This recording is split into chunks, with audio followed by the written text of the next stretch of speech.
All right, ladies and gentlemen, good morning. This is Darren Smith along with Steve Walls. This is the Chiefs cheat sheet.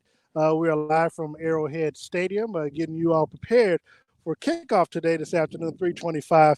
As your Kansas City Chiefs, your defending Super Bowl champion, Kansas City Chiefs, take on the Los Angeles Chargers live from SoFi Stadium. Chiefs now they are going to be the ones that are going to be christening and opening up the stadium for the AFC side. Last week it was Dallas and the Rams. This week Chiefs Chargers. Steve, good morning to you. How you feeling? I'm feeling good, man. Right out here inside of what is this, Zone 5, Arrowhead Stadium. We're right in the parking lot M. I guess this would be the parking lot, right between Arrowhead and Kauffman Stadium. So, man, I'm excited. I wish we had some tailgate grill going on out here, maybe a little Gates barbecue. But might have talked to Ollie about opening up a little bit earlier just for exactly. But it's gonna be a great day. Even though the Chiefs are playing out in Los Angeles, $5 billion stadium. That's the thing that's crazy. Just looking at the stadium from the camera, I wish we were there. But looking at it from the camera, it looks like it's amazing. Well, I'm just thinking about what we saw last week on Sunday Night Football. The stadium got the open air. Look, we were setting up and just thinking about things, man. We really should have been out there. COVID be damned. Chiefs could have made sure, I don't want those problems. Not at all. That's right. That's why they created masks, Steve. We could have been out there. I don't want those problems. Doing it for the people. So, but look, it's going to be a big day, obviously, for the Chiefs and for the Chargers. Look, they spent $5 billion, and I think most of it came from the Rams owner, Kroenke, where and I believe that Stadium cost almost $6 billion. I think it was like 5.6 by the time that the price tag got finished up. Think about that though, is you have the Rams and you also have the Chargers, so it's really two teams. That's how the $5 billion came into play. Yeah, and think about it. You have two teams, so it's really 2.2 billion per. So if you think about it that way, what did a Jerry Dome cost? Like $2 billion. Something like that. A lot of money. Yeah. So I mean, and just looking at it from camera, like I said, you have the big pillars, like you're somewhere in Rome, ancient Rome, and it's amazing. Translucent roof. I can't wait till they have Super Bowl out there. And I think, what is it, 2023? I think so. And then of course, look, later on this year, Chiefs going out there around I think week before Thanksgiving, Allegiant Stadium. Death Star. Yeah, that's another stadium. If I had to choose between which one, I definitely, just because it's Vegas and because I like black, so I think the LA Vegas, the Vegas Raiders Stadium is gonna be dope. I mean, we might have to do something remote because I might have to fly out there. I don't want those problems. That's okay. We'll just do remote. I'll send you an invite. I do it from there. You do it from here. All right, good. Cool. But look, let's get started. Obviously, Chiefs coming off of a big 34-20 win against the Houston Texans in week number 1. Obviously the star of the game was a rookie running back, Clyde Edwards-Helaire. He had 25 carries, 138 yards. Patrick Mahomes, pedestrian 211 passing yards, but 3 touchdowns, no interception. Team looked good, and to me, the team looked good, even though they didn't really have big padded stats outside of the running back. The thing about that is, will he be able to repeat that? I mean, his debut, he was a first round pick, of course, for the Chiefs, and he had a lot of people that wanted to see him do well. High expectations for Clyde, and I think he fulfilled those in week 1. But think about it, they have film on you now. Before, all they had was what you could do in college with no preseason games. So you shocked the world a little bit, but now will you be able to repeat it? And that's going to be the number one thing. And when you think about just the offense as a whole, let's face it, they have, to me, the number one, and I would imagine to you as well, they have the number one offense in the whole NFL. The best quarterback in the league, and I don't want to be biased, but the best quarterback in the league. And I know you like Tom Brady. I know you like the Tampa Bay Buccaneers. I like them to get the Super Bowl to fail against the Chiefs. Don't make it seem like I don't have the Chiefs going 19-0. So don't. You do, but you still like Tom Brady. Well, they got to play. They have to face somebody, Steve. Okay. I mean, they can't play themselves. Okay. But I say that to say this: will Clyde Edwards-Helaire be able to repeat in week 2?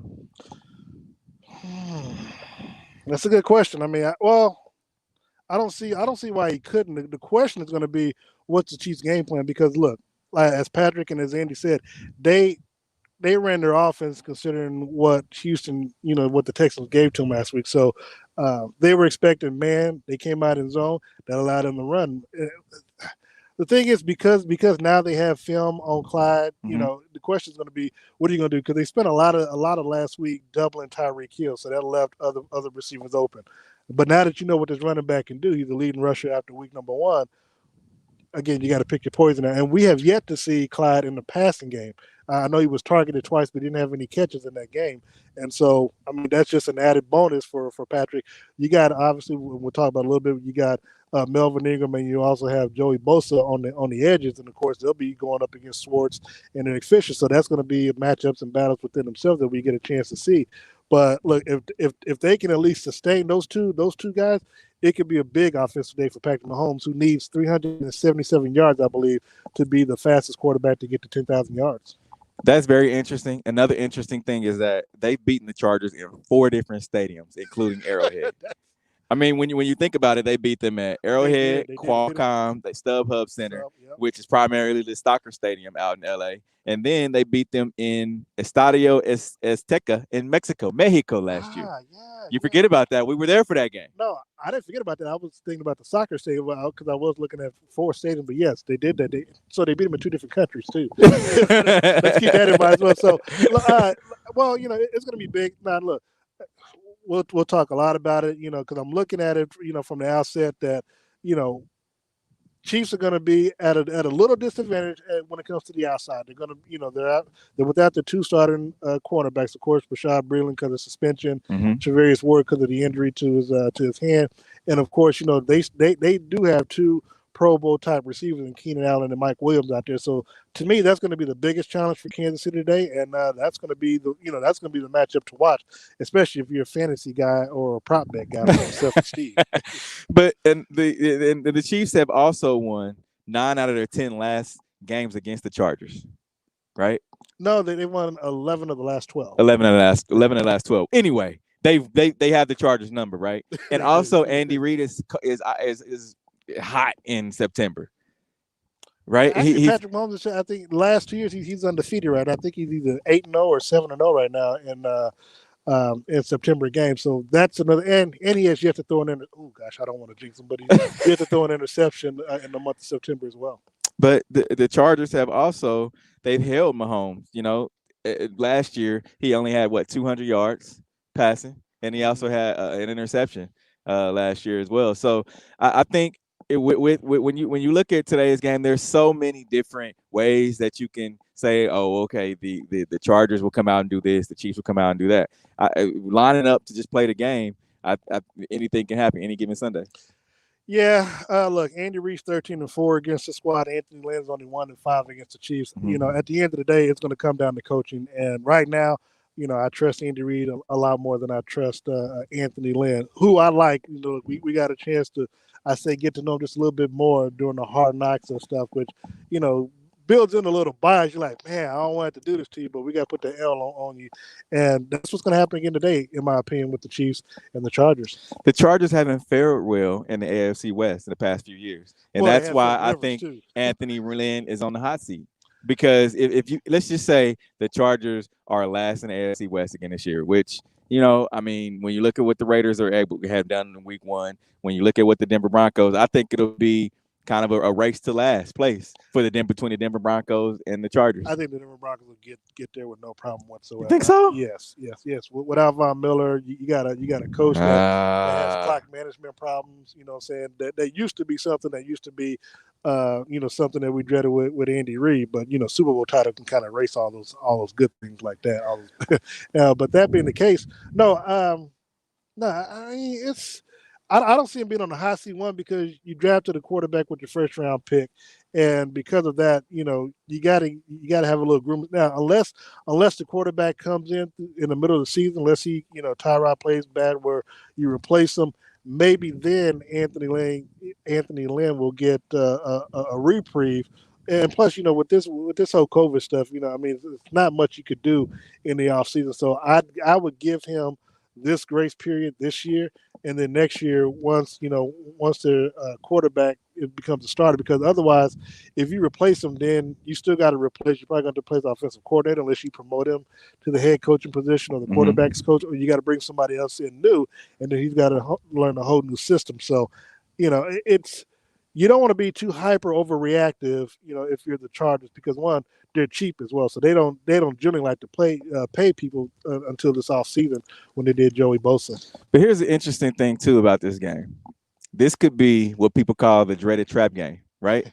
Because you have this Chargers team that the Chiefs are like, oh, we have their number. You look at there's no Phillip Rivers. I mean, Keenan Allen, he's torched the Chiefs a few years, but last year he didn't do much, right? And then there's the defense. You're just looking at Joey Bosa, but then look ahead to week 3 and week 4. You have the Patriots against the Chiefs, and then you have the Baltimore Ravens. Well, actually, Baltimore Ravens next week, and the Patriots are the week after. Right, right. So week 3 and 4, but you have this Chargers game that's just thrown right in there, and it's like this should be an easy win. However, they don't want to overlook this team.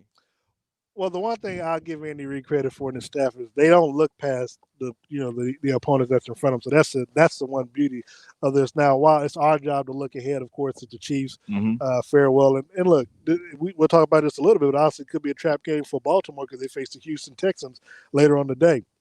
Obviously, I think we both expect both teams to move on. Obviously, for the big Monday night matchup that's going to be taking place in Baltimore on next Monday night, but I don't, it does. There's nothing in Kansas City's DNA at the moment that has shown me that they'll look past their opponent, because if so, that's how you risk injury, and I don't see that happening. They have the respect where they look at their opponent and they know that they got to line up against them, and then whatever happens. But I don't see them. I don't see any reason why, and they haven't given me any reason why they would overlook the Chargers to get ahead to Baltimore next week. And to be quite honest, I just don't see it happening.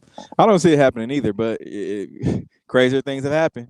I mean, they could come out here. But again, if you do that, you're gonna get yourself hurt. Right, and the thing is, good thing about this Chiefs team is that they look good on paper, and we've seen them the eye test week 1. Before, we didn't have an eye test. We didn't know if they were going to come out and right. We just took their word for it. Of course, we know that they won the Super Bowl, right? But this year we didn't have any preseason games, so we didn't know what they were going to. Are they going to come out and play the same way as they played in Super Bowl? So it's the question. The question still remains: will this team be able to do what they did in week 1? Well, that falls to coach, and obviously, week number 1, they look to be in mid-season form. Only one penalty. I mean, that's something that I've harped on throughout the Zoom calls this week, and I talked with Andy, asked him about it, because to me that was the most impressive thing. What Clyde did, stood out. That takes nothing away from him. But the fact that they were able to play the game and only have one false start penalty, no defensive penalties whatsoever, no holding, none of that stuff. That to me says a lot about the coaching staff, what they were able to do without a preseason, without really OTA. They did all that coaching and all that, but it also goes to the fact that because you brought a collective unit back, and right, you just pretty much brought in rookies and stuff to kind of fill in the holes. They know what they need to do, and so a lot of it could have, probably was muscle memory, and for that fact, we saw how clean that the Chiefs looked in week number 1. And I look. I don't see any reason why they can't repeat it. The fact that there's not going to be any folks in the stands out there, But are there ever for the Chargers anyway? I mean, look at last year when the Chiefs went out there to play. I mean, there were definitely more Chiefs fans out there, and I think that helped their win last year as well. Yeah, I mean, it wasn't. I mean, you heard it. We were, of course, out there at the game, but on camera, you heard it. You heard that. You heard all that. So and it came through on camera. So with the fact that they have no fans, I don't think that will sway either team either way. So I mean, people like to just throw things out there like that, but I don't think it'll matter. Nah, but again, this is the first time that they'll be playing in this environment. I mean, the Chargers did last week, and we saw. They came back 16-13 over the Bengals, but the Chiefs, they at least had 16,000 fans here. So, I mean, because the fans were loud enough here last week in the first quarter that Houston was drawn, into a false start, and I think they might have been drawn offside as well. So, So fan participation does play a factor in these games, and so we'll see how the Chiefs, because I think you asked Andy Reid this week, how are they going to adjust to it, with the calling of the plays and when you're out there in the huddle, because if you're out there yelling and stuff, the other team may be able to hear you and vice versa. And I think that's what Patrick Mahomes. Hopefully, he worked on that with the different signals and using some silent counts. Because when you're in the huddle and the other guys are 12 feet away from you, they are able to just hear your calls. And so I would assume that they worked on some things to make sure that doesn't happen. Well, that's what we hope. Because I know if he does, Andy Reid's no fool, man.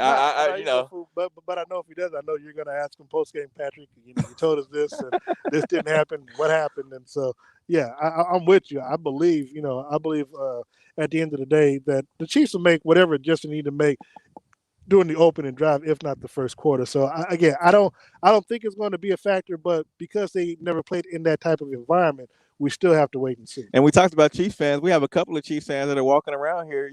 I don't know if he thinks the game is here or or what's going on, but we have some fans like lining up already to go into the stadium. Maybe they have like a watch party or something going on out here. That's a good question. But another thing that happened on we talked about the Zoom calls earlier this week, and had the opportunity to ask Chief Safety Tyrann Mathieu about him saying after the game last week that he was pissed off.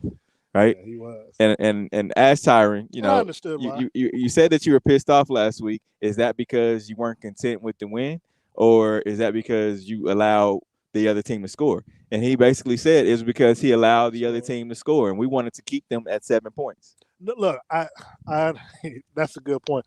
Obviously, Kansas City always seems to start off slow. I think the Texans scored first in that game against the Chiefs last week. So you find yourself, oh my gosh, here we go falling behind again. But of course, the Chiefs went on a 31-0 run right to retake the lead before they gave up. Those two scores at the very end. Look, I get what he's saying, because you want to make an impact, you want to make a statement. Opening week of the season, you don't want people being as the defending Super Bowl champion. You want to make sure that they don't have any reason to believe that they can come back and beat you. And that's look, with 31-7, late yardage and late scores. Yeah, I believe it's more of a prideful thing, and the stat thing as well, because you do want your stats to look good. But we got to remember, they've won 10 games in a row right now. So that, that's something that, hey. You keep throwing out these stats, man. It's like, all right, they won 10 games in a row. If I don't know the people, what, they're going to be like, Darren, you got to go 19. Yeah, but here's the thing, too. You say that, and now they're expecting, okay, well, they need to win 11 games. This streak is on the line. So you don't want to jinx it and be like, oh, there goes their streak. Come on, Darren, you can't do the team like that. You can't be biased out here. I'm not biased, but if I got a team going 19-0, I expect them to win. Am I right, people? Okay, all right. That's it. Steve Spagnuolo also, we had a chance to ask him about Tyrann Mathieu being the leader of this team and not wanting to settle. What does that say about Tyrann Mathieu? And he responded, Tyrann, exactly. Like he wants to hear that, and it's just typical Tyrann Mathieu, not wanting to settle for, allowing these guys to score. Oh, not wanting to just settle for the win. No, but see, here's the thing: expectations. We expected this because why not? They finally got a year under Spags in the system, and they came together. They got real healthy towards the end of the year, and we saw that they ended up being, I think, the number one ranked defense when they, as they went on to their streak to win the Super Bowl. Again, now that you've done that, the expectations are higher, even for the players. We've talked about this, for the players themselves. Okay, we got a year underneath the system. We don't have to worry about trying to figure out, okay, is Frank going to be here? Am I going to be here? Mm-hmm. Where are we supposed to be? You know where you're supposed to be. And Steve is putting them in a position. And I guess the biggest thing for them is that, obviously, if they can keep from coming back from behind and starting off slow, and if the offense can come out ahead, 7 points, 10 points, 14 points, now you allow Steve to kind of call them plays where they can go after the quarterback. Well, now, hey, okay, Frank, I'm gonna put you in a situation, go and get you 2 sacks today, and so that's what they're looking at. To me, Steve put them in a situation to where now, the offense is ahead. Now we can go after the quarterback. We can go make these big plays without giving up big plays on the back end. And here's the thing about that. You mentioned they started off slow last week. You don't want to get comfortable with doing that. I mean, you did it all last year. You did it in the Super Bowl. Hey, at some point, teams are going to put their foot on the gas and not let up. It's not going to be so easy. Now, people will say, "Oh, well, Steve and Darren, they have Patrick Mahomes. He's able to air it out. They have Tyreek Hill. They're able to stretch the field. They can score in bunches." Well, here's the thing: you go up against a tough Baltimore who has a great offense and a great defense. They may get up 10, 14 points, and hey, you won't be able to come back from that deficit. No, I agree. Look, I've always had a problem with Kansas City starting off. Well, the one thing that they did last week that I like, I think they won the coin toss and elected to defer. I like that. So they always elect to defer. Nah, I thought that. Yeah, they wait. That's one thing we always talk about. They always. That's Andy. He gets it. He wants to fill you out. He wants to fill you out, and then come back at halftime. They won 9 games in a row to that point. I guess it didn't matter to me. But I generally like for them to, if they win the coin toss, to receive the ball, go down and make your statement early on and make the other team play from behind. But nah, you gotta play defense, man. You take the jabs first, and then you come back with a haymaker. That's just how it is. I prefer to knock somebody out with a one-hitter quitter out the bat. I don't want this face getting touched. You know what I'm saying? I don't know about you. Maybe you like getting hit. I don't know. No, I don't. Hey man, hey, what you got going on on the show? I don't know. But I ain't trying to get hit. All right, man. Let's take a quick break. We're broadcasting live right here at the parking lot of Arrowhead Stadium. Hey, if you're rolling past Gates on 40 Highway and you're right down the street, bring myself, Darren Smith. Just have somebody drop us a slab off. I know you watching.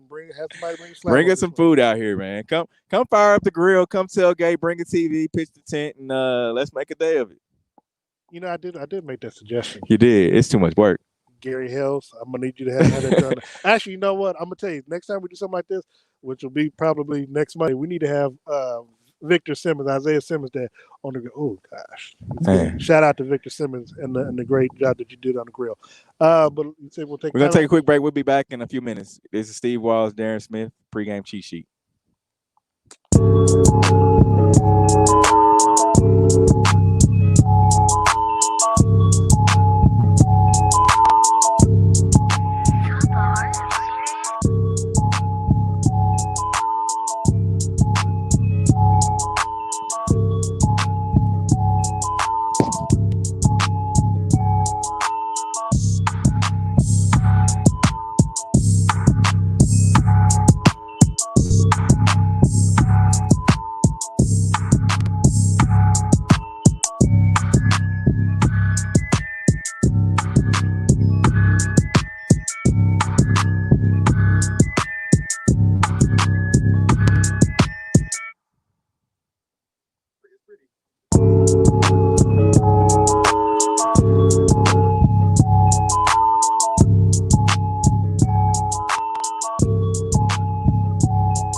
People will be able to see it.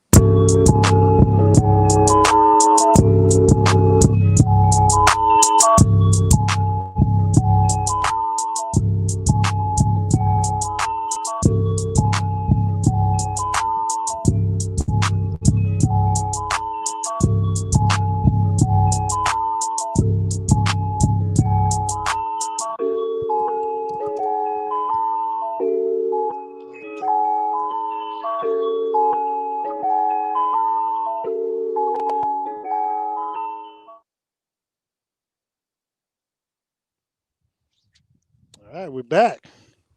Chief sheet with Steve Walls and Darren Smith. Of course, you all are watching us via social media. Appreciate you all tuning in and joining us.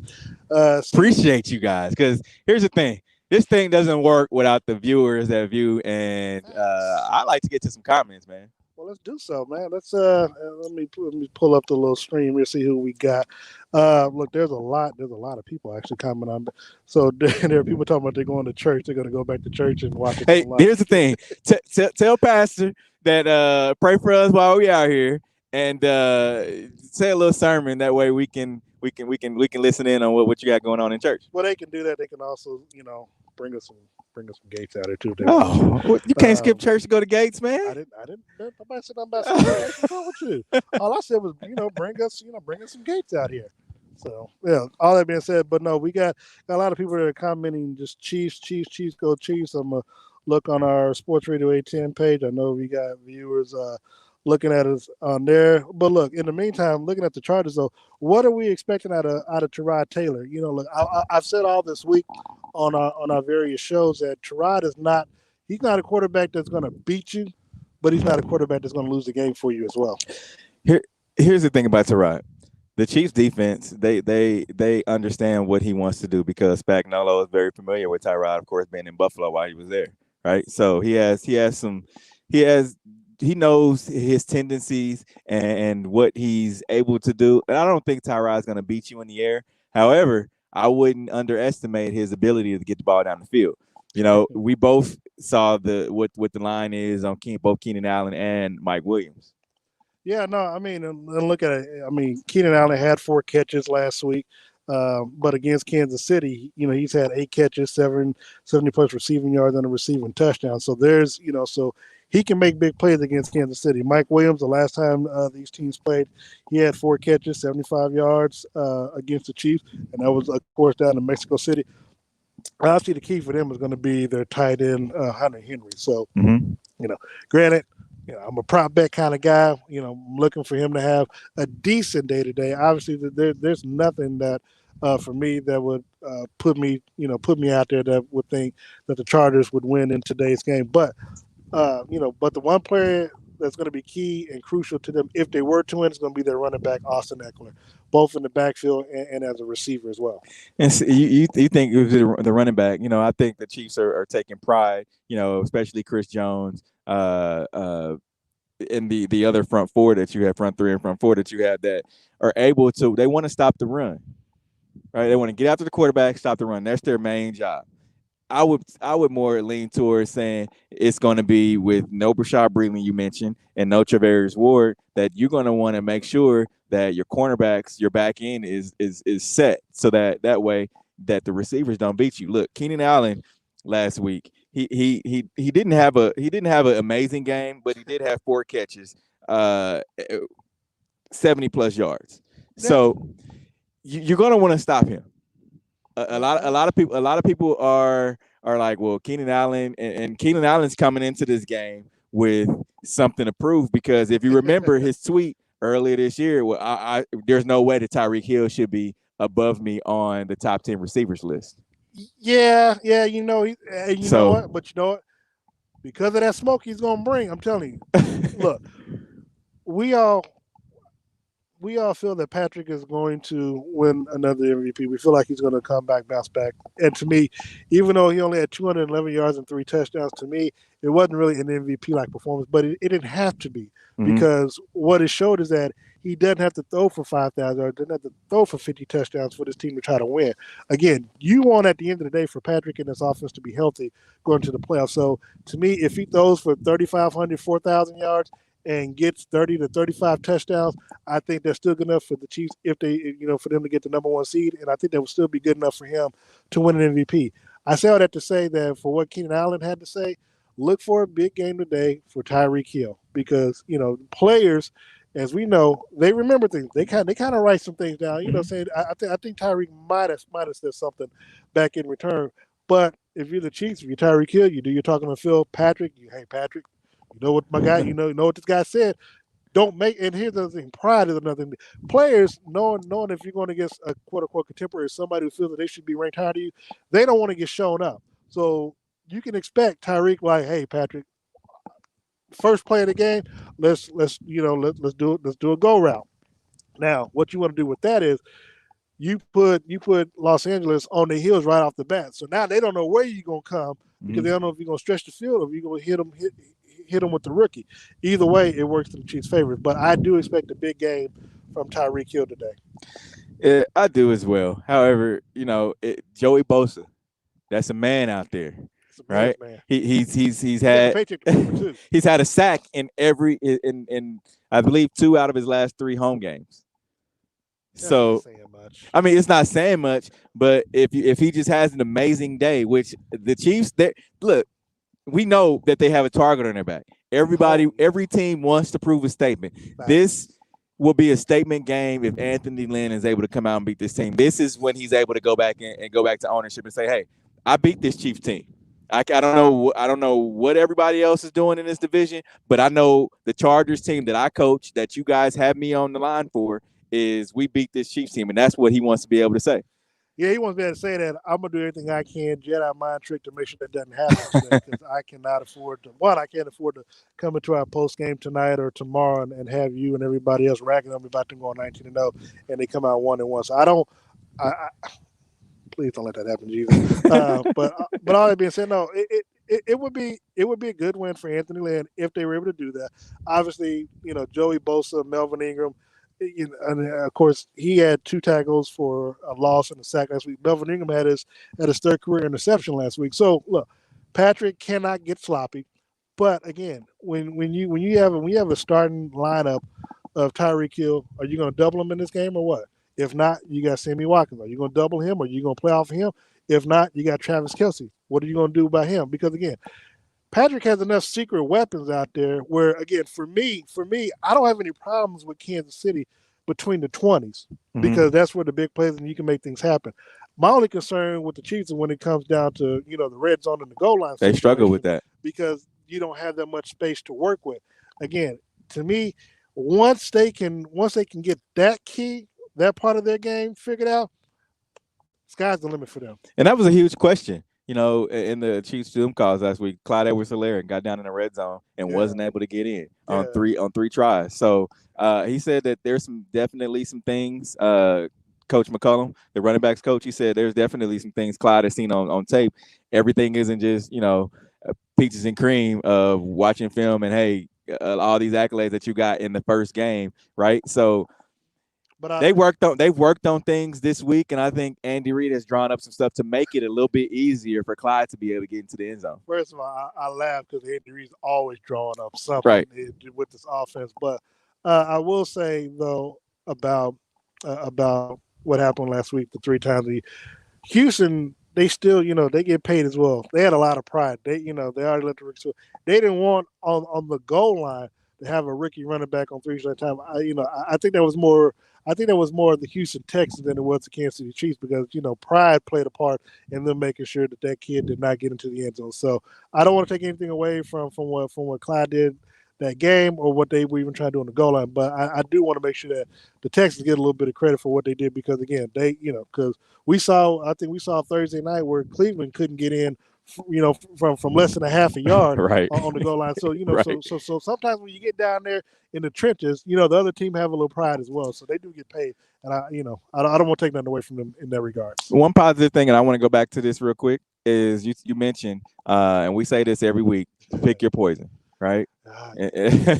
You think about last week, what they tried to do against the Chiefs. They tried to double Tyreek Hill. Well, see with Patrick Mahomes, he said, okay, my guy over here, I'm gonna shoot DeMarcus Robinson in the end zone. Of course, he didn't score, but he got him 2 attempts in the end zone. There were definitely a few times where the score could have and should have been much greater than what it was. And then you catch the ball, DeMarcus. And then you look at okay, well, if DeMarcus Robinson had a couple drops, all right, well, I'm gonna look at Mecole Hardman, or I'm gonna look at Travis Kelce, or okay, well, if you take those 2 guys away, I still got a potential, all pro this season in Sammy Watkins that I'm gonna throw at. Or I'm gonna throw in another guy, Byron Pringle, who if you want to get nitty and gritty, he can get down in there too. So pick your poison. And then when you least expect it, I go back to Tyreek Hill, the back of the end zone, and he catches it, touchdown. Exactly.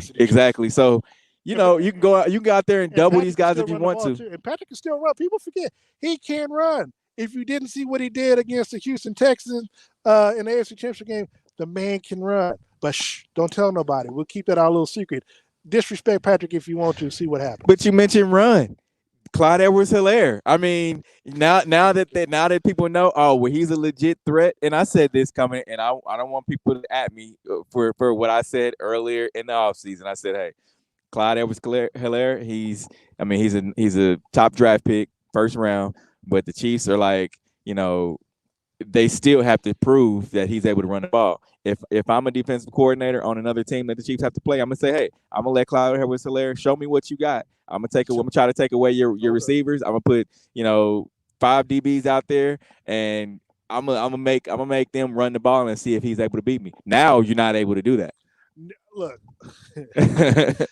you were sold on him being rookie of the year. I just didn't think he would want to get enough touches because of the offense. But I mean, everybody has him favored be the rookie of the year. And we talk about it ad nauseum, but for me, again, because they have so many weapons, and even if somebody has a bad day, other players can pick up where you left off. Again, you tell me credibly, if they have that many weapons. Now the only way is if the other team runs the ball and the team the defense can't stop them, and the offense is on the sidelines, but they still have the quick strike capabilities, which they didn't have to do against the Texans, which they can pull out at any time. Outside of that, and obviously outside of injury, you tell me why should I not credibly believe that this team can't go 19-0 with the amount of weapons that they have? Anthony Gaynor is watching. He said, I had amazing tickets to the game, effing COVID. He also said Patrick. He thinks that Patrick's gonna go exactly 35 for 50, 490 yards and 7 touchdowns. Hey, that'll be a heck of how many yards? 490. Yeah, 7 touchdowns. My guy Ryan Pitts, he has thrown 6 touchdowns against the Chargers before, so it's not impossible. So we know what he can do. See, here's the thing. It makes you wonder, because they've already got over the hump, whether or not Andy Reid will keep the quote unquote foot on the gas tank, so to speak. Look, 2018, Patrick, I think his first 2 games, I know he had 6 touchdowns against Pittsburgh. He had 6 touchdowns against the Rams. Whether or not, they want to, they'll keep doing that remains to be seen.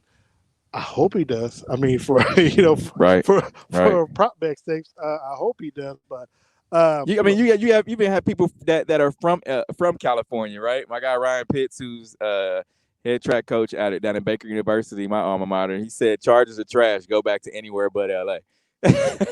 And he's from Cali, so. Mean, dude. I don't even know what to say about that. These folks I got some serious psychological issues. I know.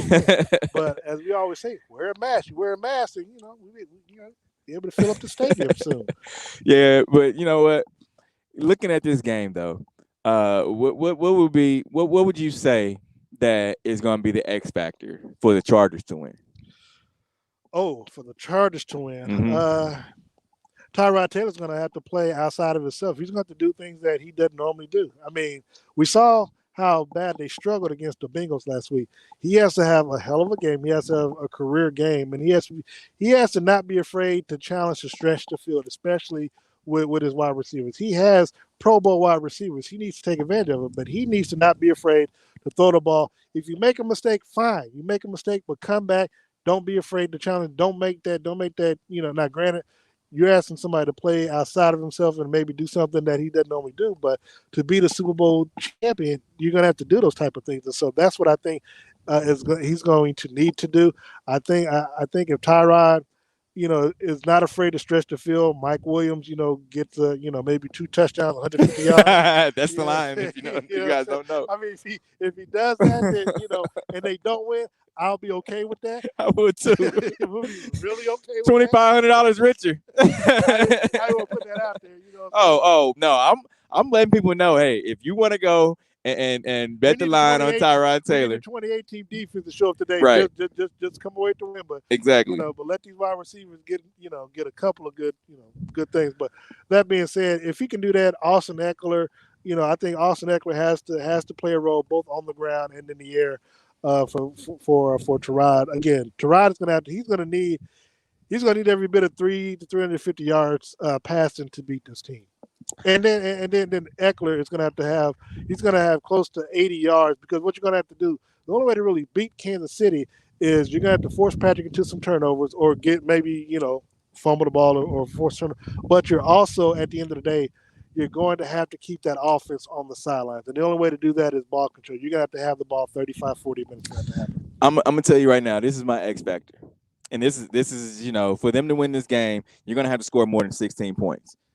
Look, they scored. It was 16-13 versus Cincinnati last week. That's not going to win you a ball game against the Kansas City Chiefs because Patrick Mahomes and this offense can put up some points. So you're going to have to score at least 27, 35 points somewhere in there. You're gonna have to put some points on the board. And it's not gonna be you're not gonna be able to kick field goals. You're gonna have to actually air the ball out, and like you said, anywhere over 320 350 yards in passing is what you're going to need to hopefully stay in the ball game. Yeah, look, I'll just settle for 150 yards for Mike Williams, 2 touchdowns at the end of the day. That too.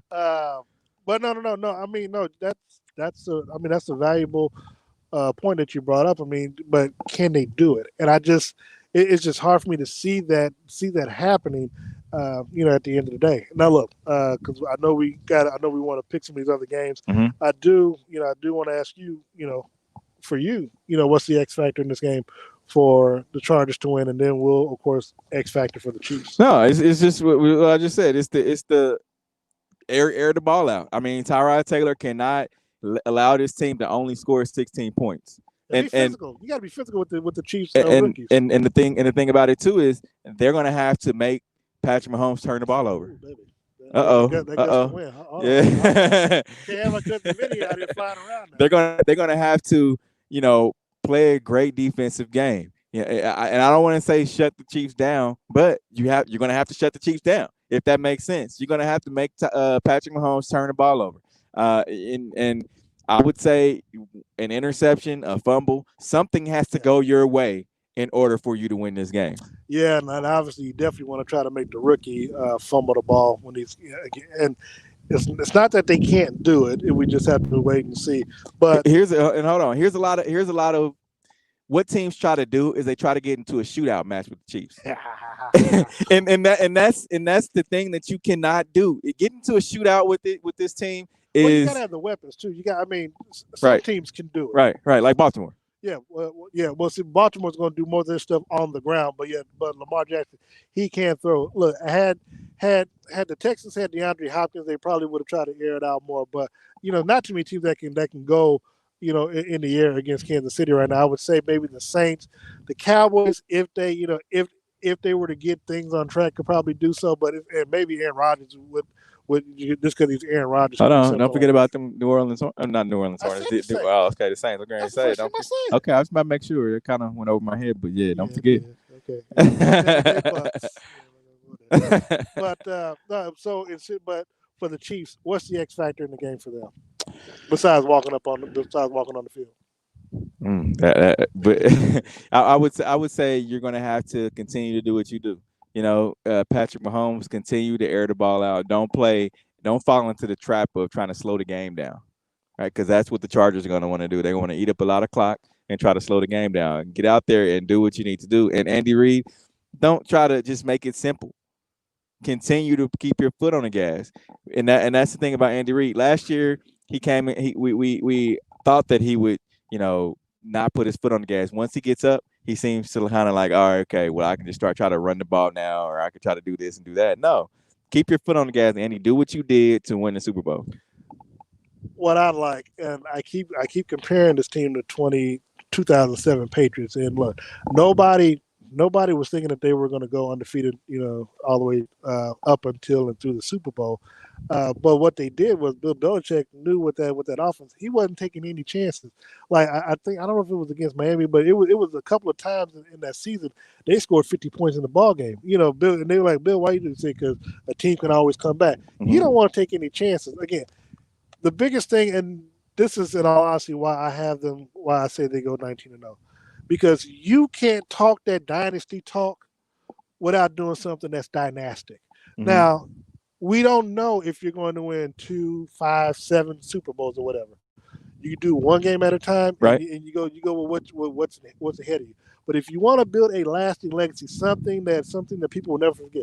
People would have never forgotten the Patriots had they not lost that game in the Super Bowl against the Giants. They played in week 16 or 17 and then lost them in the Super Bowl.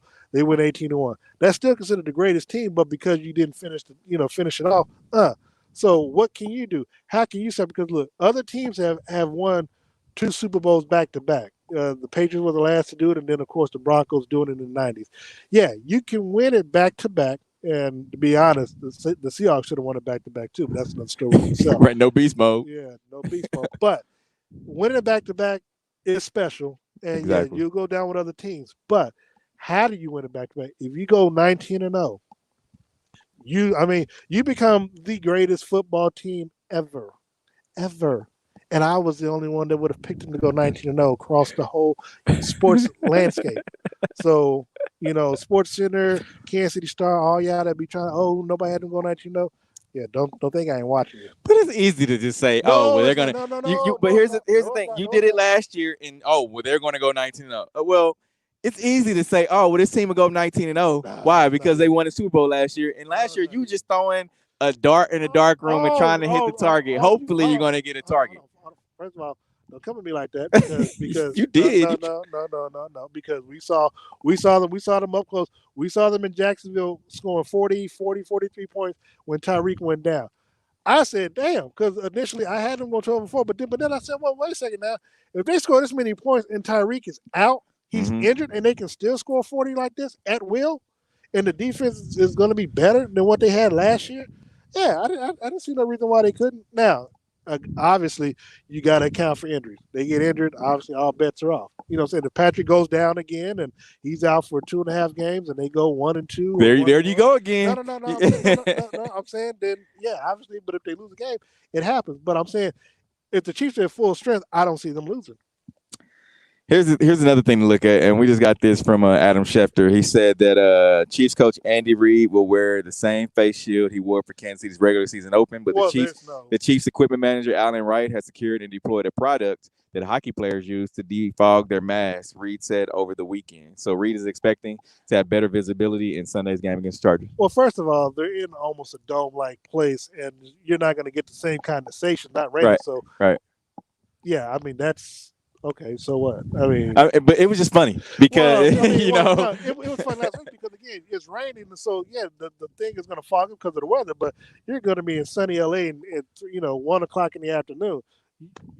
Your shield is not gonna fog up. So Andy Reid's hot breath blowing on that that glass, man, that plastic because it fog you up. What I can't say is why wouldn't you just wear a mask? Because then you don't have to worry about people trying to read your lips. And I think. The reason that he said this earlier this week is that it's hard for the microphone to be. It's muffled. You put something in front of your mouth and it's like you just wouldn't be able to hear. Okay. So that's the reason that he doesn't want to do that. I mean, which is another reason that coaches they sent the memo out to teams. Hey, we will have disciplinary action if you do not wear your mask. Yeah, that was just Sean McVay. That was just him just doing his thing. But no, I mean, and look, that you bring up a good point about that. I just I guess the shield, because now you got to cover that, and hope that nobody. It's no different than what you normally have to do with putting the play. It's no fans in the sense. It's not like they're not going to be able to hear you. I mean, you don't have to yell into it because there's no fans, unless by being there you can hear when they pipe the noise in and stuff over the speakers down there. And hopefully they don't try to pull a Seahawks move and probably put in too much sound. No, it has to be between 70 and 85 decibels. So that's league mandate. I'm putting it at 85.0.11111. Whatever you want to. You're gonna lose the first round draft pick. It ain't worth it. But we do need to take a break. We'll take a quick break. We'll come back. We'll get our picks. We'll end it with the Chiefs, but we'll start with the rest of Sunday slates, and then we'll give you our predictions on today's game with the Chargers and the Chiefs. 3:25 p.m. kickoff. Of course, you can watch that game on CBS KCTV5.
All right, we are back. Thank you very much. We are back here with the Chiefs cheat sheet, Steve Walls, Darren Smith. Steve, before we go further, of course, before we get out of here, how can people, get a hold of you, social media, follow you, watch you? Uh, at the W Show KC, remember on 100.1 FM, and Steve Walls KC on all social media platforms, along with at the W Show KC on all social media platforms. Subscribe to our YouTube as well. Yeah, and so of course we'll be back at halftime with our halftime show, and then of course we'll follow up with the Chiefs post game stuff. Of course, we'll bring you the Zoom calls, Andy Reid, Patrick Mahomes, and whoever else the two stars of the games are.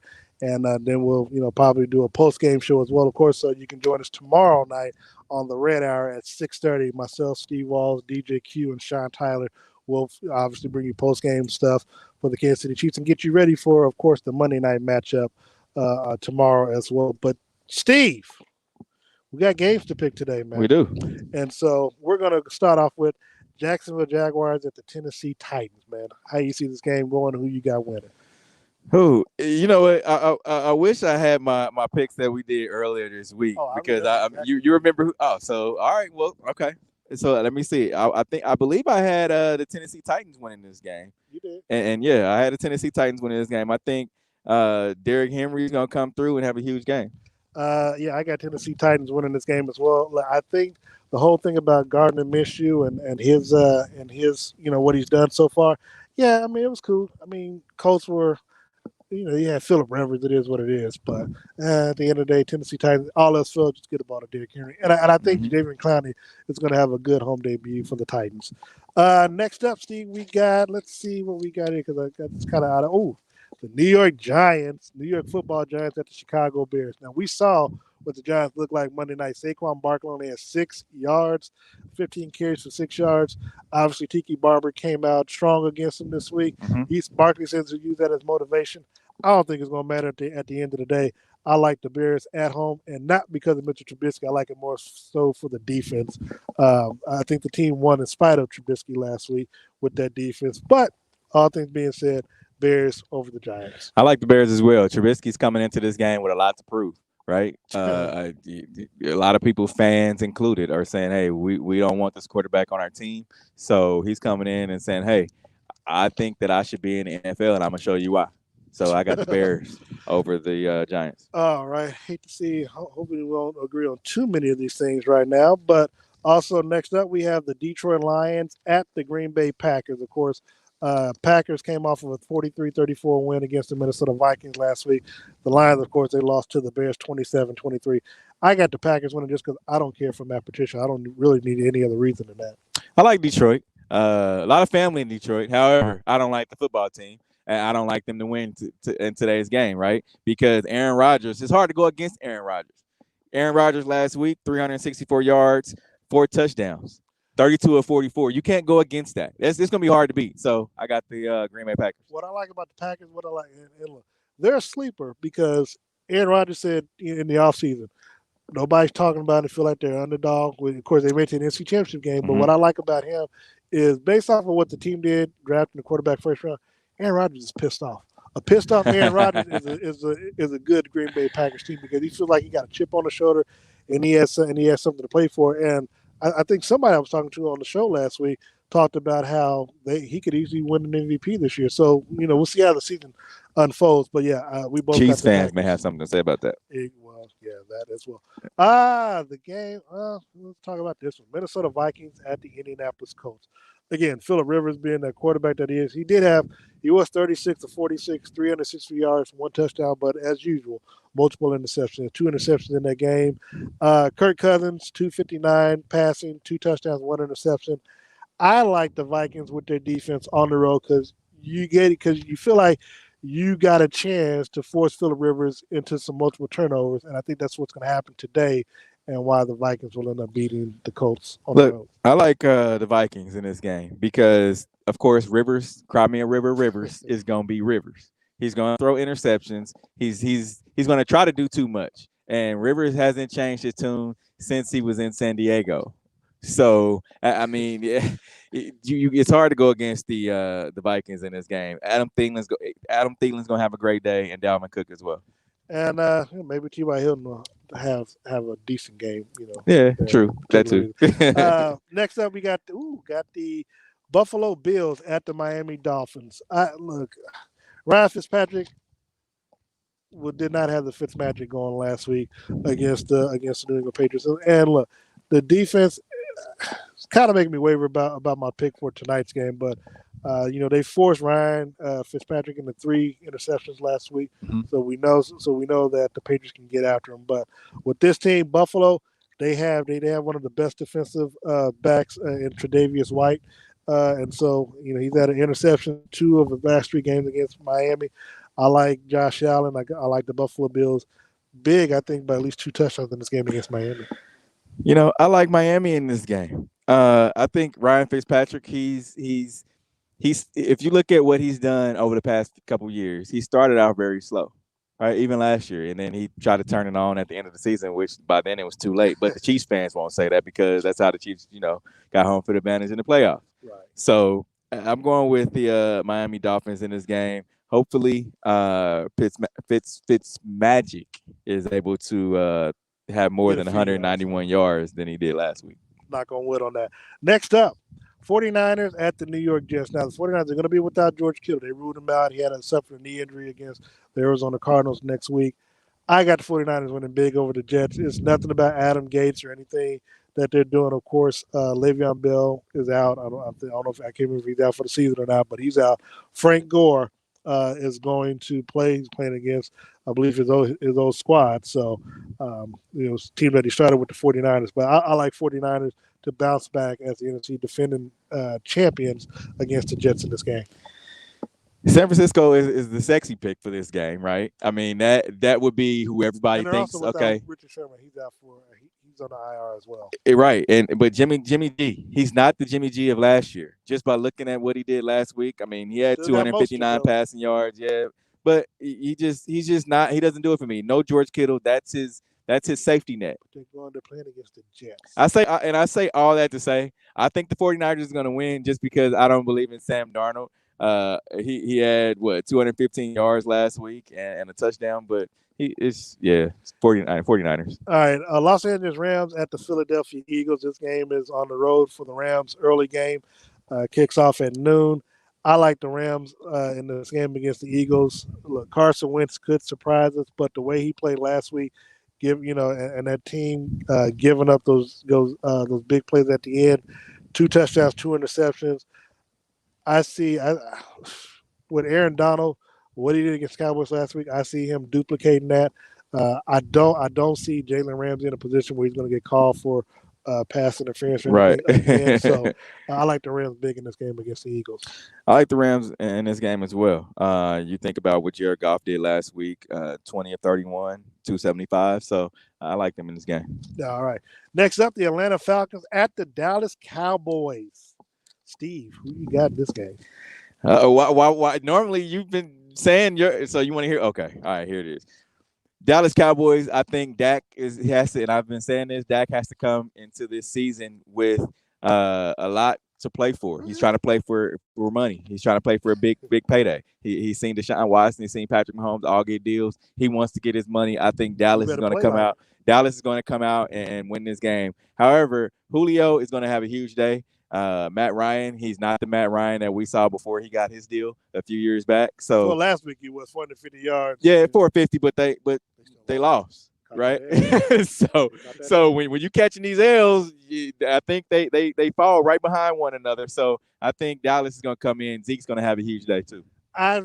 Look, I still don't believe that the Falcons ever got over that Super Bowl loss, and I don't know how long that can continue to carry over.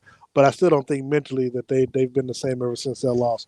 They carrying weight from 2-3 years ago. Hey, it happens. But the Cowboys, they have to win today's game. Mm-hmm. Again, I did a little pregame with some Cowboy people last night, and what took away from that is that if the Cowboys go 0-2 mm-hmm. with all the stuff with all the hype as usual that they've gotten or that they get each and every year, to fall to 0-2 with a new head coach, well, hell, you could have kept Jason Garrett if you were going to do that. I mean, Kellen Moore is still calling the plays, but the plays still look the same from what they did last year. I think that they need to go through Ezekiel Elliott. Just got to be creative in your play calling. Right. Alden Smith looked great last week. He did. Shout out to Alden too. After all he's been through, man. Yeah, and so look, now they did suffer a rash of injuries, but they still, to me, have the better talent overall, especially on offense. I mean, but Dak has all the weapons he needs. To me, Dak should not, when the camera looks on him, he should not be looking all glossy-eyed or whatever. Like, right. Coach, what do I do? What do I do? No, you need to make things happen, especially if you want to get paid. If you want to be at that level that you're getting paid is $39, $40 million with Patrick and Deshaun or whatever. The franchises trust and believe in him. They say they trust and believe in you in Dallas, exactly. but you got to prove it. And the only way for me that you got to prove with them is, one, you got to win the games that you're supposed to win. You may not have been expected to win the game, but you need to win this game, and you need to win it big. Plus, they'll have damn near 70,000 people at the stadium because the governor this week said that they could have up to 75. Stadiums could have up to 75%. That's crazy. That's 100,000 people. Look, Jerry Jones is going to try to get as many people in the stadium as he can. That's crazy. Make it a home game, and then he'll I don't understand. He'll suffer whatever punishment later. But if he can do that, then that's what they'll do. So we both got the Cowboys winning. Next up, Carolina Panthers, Tampa Bay Bucks. For me, I need the Bucks to win. I can't have them as my Super Bowl representative on 0-2. Really, Tom Brady getting called out by the coach last week. I can't. It's hard for me to see the Bucks losing, Tom Brady losing 2 games in a row. I got them winning. I'm not going to say they're going to win handily, but they're going to win this game against the Panthers. Yeah, Teddy B's not going to beat Tom Brady, man. I just don't see it. However, look, I don't want Tom Brady to have any success this season. I know you don't. And it's very apparent. But I just I don't want him to. So I think, but that being said, I still think Tampa Bay is going to get a win today. All right, so let's look at the. We got a few more games today. Let's look at the afternoon games. We have the Washington football team at the Arizona Cardinals. Of course, game's at 3:05. Isaiah Simmons, local kid out of Olathe, first play of the game last week. Had the horse collar, but hey, mom was so excited. That's my baby. So it was good to see that team. Is that how mom sounded for real?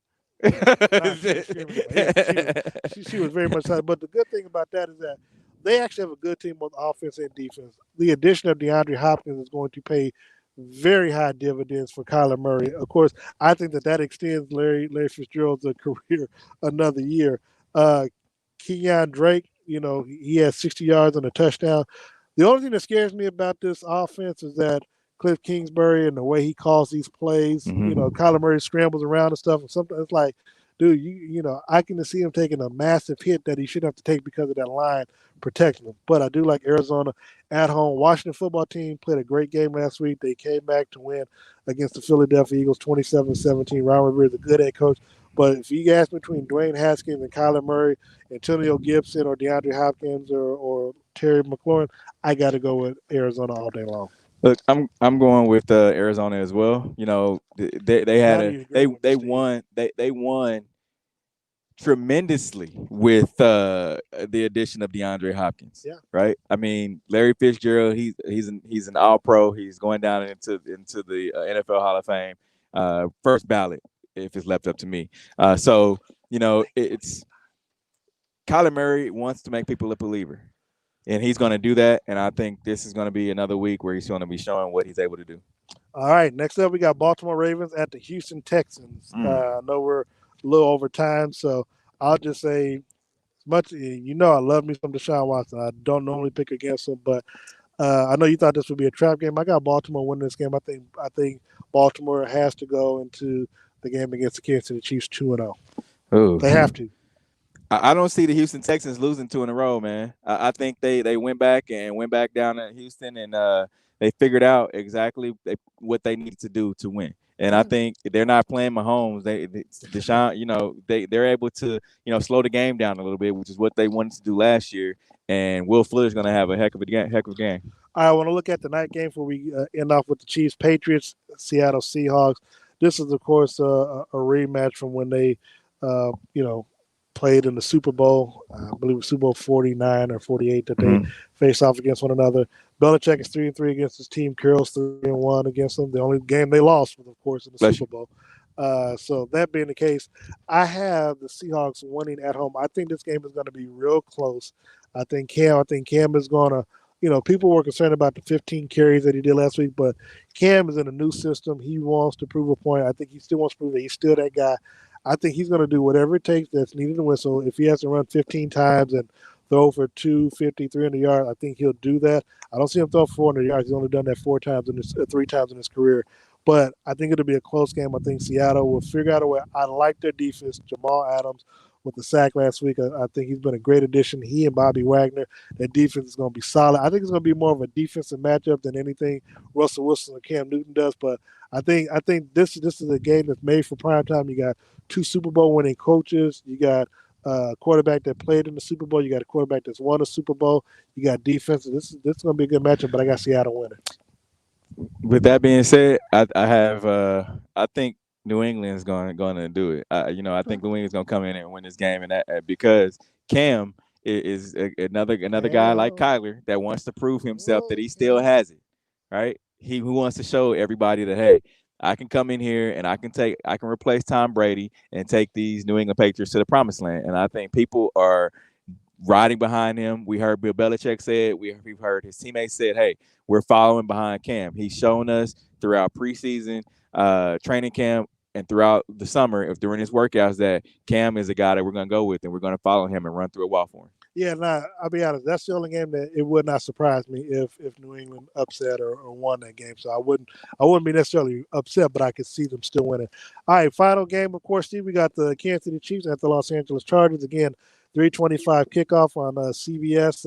They'll be breaking in the SoFi Stadium for the AFC side against the Chargers. Jim Nance, Tony Romo calling the game. And your thoughts on this? I think the Chiefs are going to pull it out, man.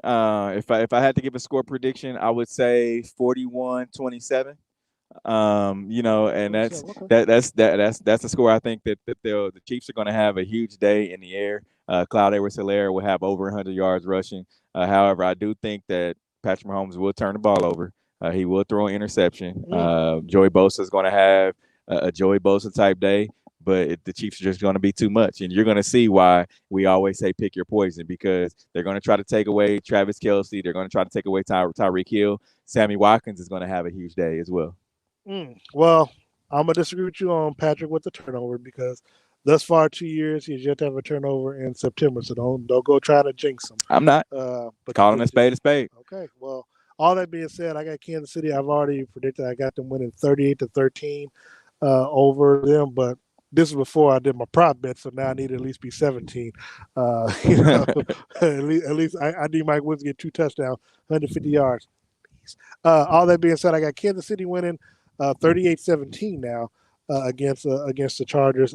I think that Patrick gets 5 touchdowns. I think he get close to 377 yards, which is what he needs. And I think because they know that it's been kind of mentioned throughout the week. Andy, being a guy of like mind, will want to air it out. One, just because as much as he loves the ground game and being able to show a balanced offense, he still wants to show off his shiny toys and stuff like that. So Right. I like them big in this game. Joey, I think that the Chiefs, I think they get a chance to really contain Bosa and Ingram. I mean, they might get a play here or there, but all in all, Tyrod Taylor's going to play outside of himself. I don't think that'll happen. I think he'll do just enough to, get us $2,500 a piece, Steve. And to me, that's all that really matters. There it is. I got Kansas City winning 38-13 to win their 11th game in a row and their second game of the season, go 2-0 with 17 more wins to come this season. Man, it's been fun today. Been real fun. Been fun today. Jazz has been working to do it. Yeah, Hey, she's exactly out here controlling the board and everything like that. So We appreciate that. And man, this Arrowhead in the background. I just wish the team was playing here. Well, not today. I mean, I wish we were in LA doing this. Hey, we're still here for the next at least 10, 15 minutes. You guys can still stop by Gates and pick us up something. Or Colin, just text me. I'll come by there and pick up some food too. Don't have a problem with that. I'll do that. But look, we'll be back here. I think next Monday afternoon, as we prepare for, of course, the Chiefs against the Baltimore Ravens. Monday Night Football live from Baltimore on ESPN. So you and I'll be back. Of course, I didn't get a chance to say it. Of course, you can hear me Monday through Friday, ESPN Kansas City with Darren and Sterling. 94.5 FM, 1510 a.m. And then, of course, on Thursday nights following Thursday Night Football on the ship on Sports Radio 810 WHB. And, of course, follow me on Facebook, YouTube, Instagram, Twitter, Darren Smith, WHB. For Steve Walls of the W, Darren Smith, Sports Radio 810 WHB. This is the Chiefs Cheat Sheet. We are out of here. Wear your mask, social distance, and go Chiefs.